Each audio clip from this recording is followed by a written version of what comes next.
Hello friends, welcome to my channel selection with selection pharmacy. तो friends, आज मैं आपके लिए जो वीडियो लेके आया हूँ वो अपडेट लेके आया हूँ जिसमें अभी दिल्ली में वैकेंसी आई थी। आपको पता ही होगा, पीएम आयुष्मान आरोग्य मंदिर को लेके, जिसमें 110 पोस्ट आई हुई थी फार्मासिस्ट की। ठीक है, तो उसमें कैंडिडेट को काफ़ी ज़्यादा डाउट हो रहा था कि इसका सिलेक्शन प्रोसीजर क्या होगा, इंटरव्यू किस तरीके से होगा, एक्सपीरियंस काउंट होगा नहीं होगा, अगर हमारे ओबीसी कैटेगरी है तो उसमें एनसीएल किस फाइनेंशियल ईयर का वैलिड होगा, ठीक है, ईडब्ल्यूएस कैटेगरी में किस फाइनेंशियल ईयर का सर्टिफिकेट वैलिड होंगे, है ना, हमारे कौन कौन से एज रिलैक्सेशन मिलेगा नहीं मिलेगा, किस बेसिस पे हमारा सिलेक्शन होगा। तो डीएसएचएम, दिल्ली हेल्थ सर्विस, जो हमारा ये दिल्ली हेल्थ स्टेट मिशन जो है ना, ये इसके तहत जो वैकेंसी आई थी उसका ना प्रॉपर एसओपी आ चुकी है, स्टैंडर्ड ऑपरेटिंग प्रोसीजर, कि किस बिहाफ पे आपका सिलेक्शन होगा। और आपकी इंटरव्यू की डेट आ चुकी है कि किस डेट से लेके किस डेट तक आपका इंटरव्यू होना है। ठीक है, चलो आज हम इस वीडियो पे बात, आज इस पीडीएफ पे हम बात कर लेते हैं कि एक्चुअल में कि क्या प्रोसीजर है और कब से कब तक आपका इंटरव्यू है। तो ये देखो फ्रेंड्स, ये ना टोटल 10 डिस्ट्रिक्ट, हमारे टोटल 10 डिस्ट्रिक्ट है, उसमें आपकी फार्मासिस्ट की वैकेंसी आई थी। और आपने जब फॉर्म भरा होगा ना, तो उसमें आपके रजिस्ट्रेशन नंबर आया होगा जब आपने फॉर्म भरा होगा। तो आप चेक करना आपका रजिस्ट्रेशन नंबर। तो उस बिहाफ पे ही इन्होंने डिसाइड किया है कि जो आपका इंटरव्यू है ना, रजिस्ट्रेशन नंबर के बिहाफ पे ही पता चलेगा कि आपका इंटरव्यू किस डिस्ट्रिक्ट में होना है। टोटल हमारे 10 डिस्ट्रिक्ट है। ठीक है, आप रजिस्ट्रेशन नंबर के हिसाब से एक बार चेक करना। जैसे ये देख सकते हो, 1 से लेके 1200, 1201 से 2400, आपका इनमें से किस कैटेगरी में फॉल कर रहा है रजिस्ट्रेशन नंबर, उसके बिहाफ पे आपका डिस्ट्रिक्ट बता दिया गया है कि इस डिस्ट्रिक्ट में आपका इंटरव्यू होगा। और इन्होंने क्या बोला है, और इन्होंने बोला है यहाँ पे देखो फ्रेंड्स, जो इंटरव्यू होंगे ना वो आपके 12 से लेके 21 नवंबर तक होंगे। एक्सेप्ट किसको छोड़ के, सैटरडे संडे आपका नहीं होगा इंटरव्यू, और कोई हॉलीडे है, अगर कोई गैजेटेड हॉलीडे पड़ा हुआ है तो उस दिन आपका इंटरव्यू कंडक्ट नहीं होगा। और डेली इसमें 150 कैंडिडेट के इंटरव्यू होंगे। देखो, डेली 150 कैंडिडेट के इंटरव्यू होंगे, है ना। रजिस्ट्रेशन नंबर के हिसाब से हमारे हर डिस्ट्रिक्ट में इंटरव्यू डेली कंडक्ट किए जाएंगे, 150 करके। और कब से कब तक चलेगा, तो आपका 12 से लेके 21 नवंबर तक आपके इंटरव्यू चलेंगे। ठीक है, बाकी अब हम आ जाते हैं इनके जो हमारे स्टैंडर्ड ऑपरेटिंग प्रोसीजर्स हैं, जो क्या क्या फॉलो किए जाएंगे, किस बिहाफ पे आपको हमारे जो मार्क्स है ना, क्योंकि लास्ट में फाइनल मेरिट लिस्ट बनेगी, तो उसके बिहाफ पे आपको जो मार्क्स देने हैं उसका क्या प्रोसीजर होगा, तो वो आपको मैं दिखा देता हूँ। ठीक है फ्रेंड्स, तो ये हमारा हो गया। यहाँ से हम आ जाते हैं। देखो, इसमें इन्होंने क्या बोला है कि जो इंटरव्यू बोर्ड होगा ना हमारा, इंटरव्यू बोर्ड में ना टोटल 3 मेंबर होंगे, जिसमें एक चेयरपर्सन होगा, एक मेंबर वन और एक मेंबर टू। ठीक है, टोटल 3 मेंबर होंगे। और तीन में से क्या है, चेयरपर्सन एक तो होगा, और उसमें जो 2 मेंबर होंगे ना, उसमें 2 मेंबर में क्या है कि एक मेंबर तो एटलीस्ट हमारी फीमेल होगी, एक जो इंटरव्यूअर होगा वो फीमेल होगी, और एक जो होगा ना वो रिजर्व कैटेगरी से होगा, चाहे वो एससी एसटी ओबीसी किसी भी रिजर्व कैटेगरी से हो। टोटल 3 इंटरव्यू होंगे, एक तो चेयरपर्सन जो मेडिकल ऑफिसर हो सकता है, ठीक है, दूसरा आपका क्या है, एक फीमेल होएगी, और तीसरा जो होगा आपका रिजर्व कैटेगरी से होगा। और जो कमेटी बनेगी इंटरव्यू के लिए, वही पर्टिकुलर जो कमेटी एक बार डिसाइड हो जाएगी, तो जितने जो 12 से लेके 21 तक इंटरव्यू होने ना, वही सेम कमेटी ही रहेगी।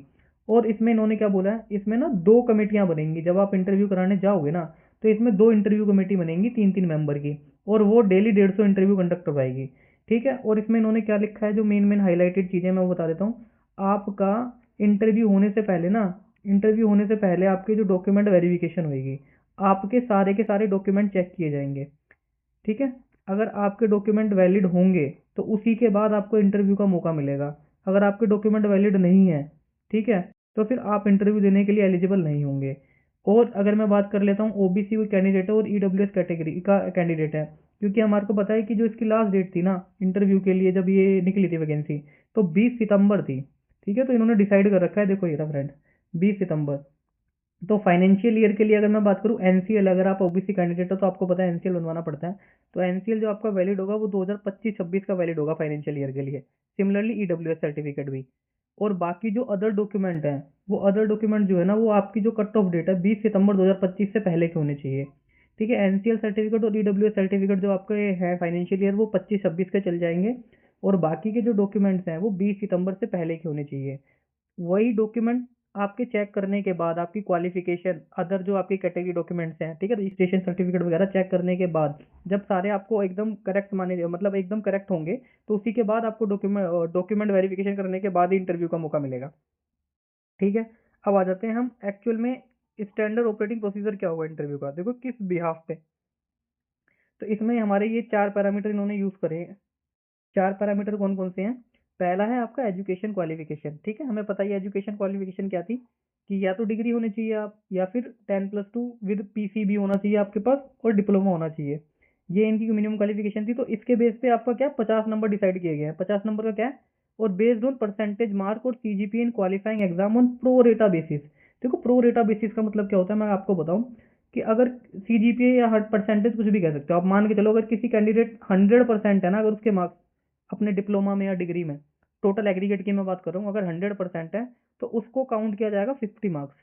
तो 100% तो हो नहीं सकते, लेकिन मान के चलो अगर किसी कोई कैंडिडेट है, उसके डिग्री या डिप्लोमा में 90% है, तो 100% के लिए कितने हैं? 50% मार्क्स। तो 90% के लिए कितने हो जाएंगे? 45 मार्क्स। सिमिलरली अगर 80% है उसके, तो 80% के लिए कितने हो जाएंगे? 80% के लिए हो जाएंगे 40 मार्क्स। तो आपको ये देखना पड़ेगा, वो क्या करेंगे, चेक करेंगे आपके डिग्री या डिप्लोमा में कितने मार्क्स हैं। तो उसके बिहाफ पे हमारे मैक्सिमम मार्क्स एजुकेशन क्वालिफिकेशन के हिसाब से रखे गए 50 नंबर, ठीक है? उसके बिहाफ पे प्रो रेटा बेसिस पे आपके मार्क्स कैलकुलेट किए जाएंगे कितने बढ़ते हैं, ठीक है? जैसे मैंने बता दिया 90% अगर आपकी डिग्री या डिप्लोमा में, तो आपको 45 मार्क्स माने जाएंगे 50 में से। और अगर 80% मार्क्स हैं आपके डिप्लोमा या डिग्री में, तो आपके 40 मार्क्स माने जाएंगे 50 में से। ऐसे ही सिमिलरली आप कैलकुलेट कर सकते हो प्रो रेटा बेसिस पे, ठीक है? अगर आपको एक्सपीरियंस है, तो एक्सपीरियंस के लिए उन्होंने बोला अगर रेलिवेंट वर्क एक्सपीरियंस है आपको, ठीक है, आपने कहीं काम किया है, किसी प्राइवेट इंस्टीट्यूट में अगर काम किया है, तो उसके बेसिस पे डिसाइड किए हैं 20 मार्क्स, मैक्सिमम 20 मार्क्स मिल सकते हैं। उसका प्रोसीजर क्या होगा? अगर आपने 1 से लेके 5 साल तक काम किया है किसी भी इंस्टीट्यूट में, तो आपको 10 मार्क्स मिलेंगे। अगर आपने 5 साल से ज़्यादा काम किया है, तो आपको 20 मार्क्स मिल जाएंगे, ठीक है? इस बेस पे रेलिवेंट एक्सपीरियंस के बेस पे आपको मैक्सिमम 20 मार्क्स मिल जाएंगे। उसके बाद तीसरा क्या है, अगर आपने किसी गवर्नमेंट इंस्टीट्यूट में एक्सपीरियंस ले रखा है, ठीक है, तो उसमें क्या है 15 मार्क्स मिलेंगे। अगर आपको गवर्नमेंट इंस्टीट्यूट का एक्सपीरियंस है ना, तो कितने, तो इन्होंने बोल दिया 15 मार्क्स, आपको एडिशनल 15 मार्क्स और मिल जाएंगे। अगर देखो अगर आपको, इन्होंने पहले क्या बोला, अगर आपको एक्सपीरियंस है तो 20 मार्क्स मिलेंगे, वो डिपेंड करेगा कि आपको कितने साल का एक्सपीरियंस है। लेकिन वो एक्सपीरियंस जो है वो भी गवर्नमेंट का है, तो गवर्नमेंट का एक्सपीरियंस हो गया तो आपको 15 मार्क्स एडिशनल मिल जाएंगे, ठीक है? तो यहाँ पे गवर्नमेंट जो जिन्होंने कॉन्ट्रैक्ट बेस पे या फिर कहीं और काम किया है, तो उनको एडवांटेज रहेगा। बाकी नेक्स्ट क्या, इंटरव्यू बेसिस पे। इंटरव्यू बेसिस पे आपके 15 मार्क्स डिसाइड किए गए। तो इस तरीके से आपके जो भी डिपेंड करेगा आपका इंटरव्यू कैसा गया, उस बेस पे आपको 15 मार्क्स डिसाइड किए गए। तो टोटल आपका क्या हो गया इधर, अगर आप कैलकुलेट करोगे तो ये बनेंगे 100 मार्क्स। तो इन 100 मार्क्स के बेसिस पे आपकी बनेगी मेरिट, ठीक है? जितने आपको मार्क्स मिलेंगे उस बेस पे आपकी मेरिट बनेगी। और मेरिट बनने के बाद ही जो ये डाटा होगा, ये डाटा आपको ना शेयर कर दिया जाएगा। जो भी हमारी कंडक्टिंग बॉडी होगी जो इंटरव्यू कंडक्ट करा रही होगी, वो डाटा शेयर कर देगी डीएसएचएम के साथ, है ना, दिल्ली स्टेट हेल्थ मिशन के साथ, ठीक है? उसके बिहाफ पे फिर मेरिट बनेगी, और मेरिट के बिहाफ पे ही फिर आपको जॉब जो भी डिस्ट्रिक्ट में मिलेगी उस हिसाब से आपको बुला लिया जाएगा, ठीक है? तो ये टोटल प्रोसीजर है, आप देख सकते हो। बाकी ये पीडीएफ अगर आपको चाहिए तो डीएसएचएम की वेबसाइट से आप डाउनलोड कर लेना, नहीं तो मुझे टेलीग्राम पे मैसेज कर देना, मैं आपको भेज दूंगा।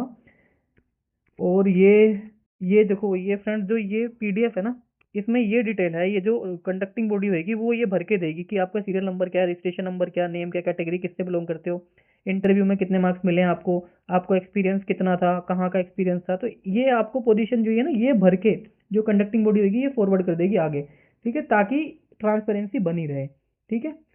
बाकी अगर आपको वीडियो अच्छी लगती है तो वीडियो को लाइक कर देना, अपने फ्रेंड्स के साथ शेयर कर देना, और कमेंट कर लेना अगर आपको कोई भी डाउट है इससे रिलेटेड। तो बाकी चैनल को सब्सक्राइब कर लो लेटेस्ट अपडेट पाने के लिए। जो भी आपको लेटेस्ट अपडेट मिलेगी सबसे पहले हमारे चैनल पे मिल जाएगी। Thank you and have a nice day.